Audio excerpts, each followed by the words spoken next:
Everyone in this world knows China for its humongous population and its efficiency for getting work done. China always make it in the global news for some reason or other. The country is quite famous for its multinational companies though, and the fact that most of the production and manufacturing units of various multinational companies are located in the land of China, making it one of the cheapest labor nations in the world, but at the same time, increasing its GDP. Many questions are surrounding the future of China. China has been one of the noisiest countries in the international markets, and even though it has been in the news for wrong reasons most of the times, it has pulled itself together and provided a united front to the world. One of the ambitions of China, which people fear, is it ruling and dominating the rest of the world. The industrialization. China has made very remarkable progress over the last few years by very industrializing. One of the things that need to be noticed is that its neighbor Japan had a head start to it, yet it was left behind by China.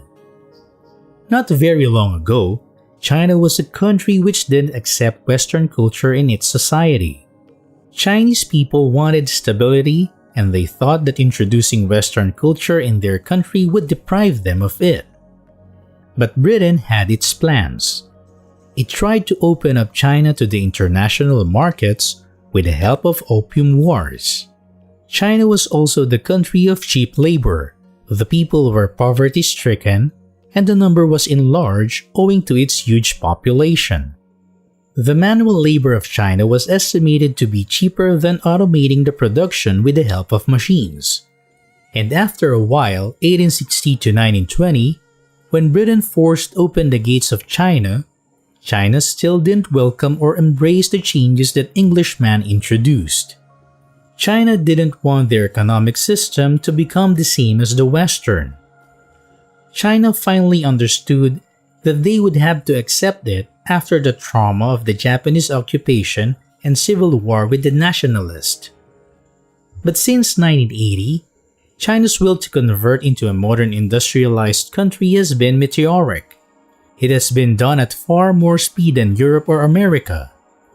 China has had foreign investments fueling its economy. It has been so fast that it has become hard to be updated with all the exact routes for China's local street maps. The thing is, free movement of labor allowed the oversupply of workers who were cheap to be available to build and work in new industries. Also, a humongous internal market for manufactured goods was there to supply. Still, 1980 was very hard for most of the industries in China because of poor industrial relations and interference from the government.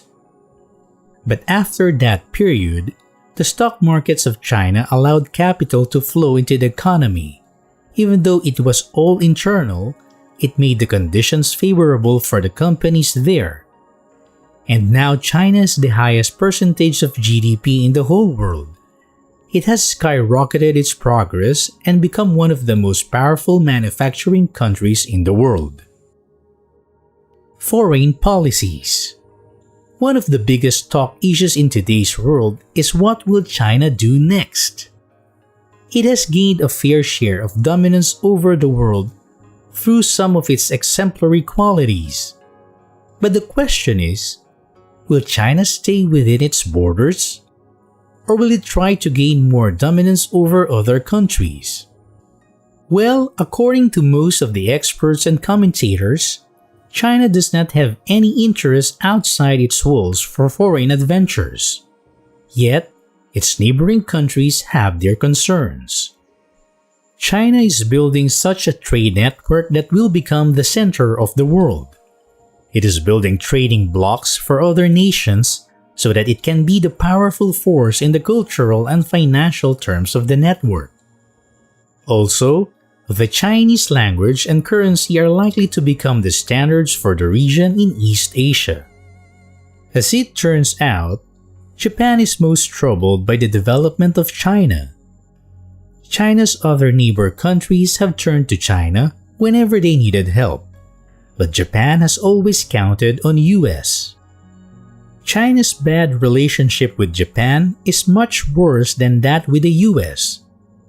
If US one day decides to withdraw its armed forces and military bases from there, causing Japan to rearm, the tensions will rise further between the two countries.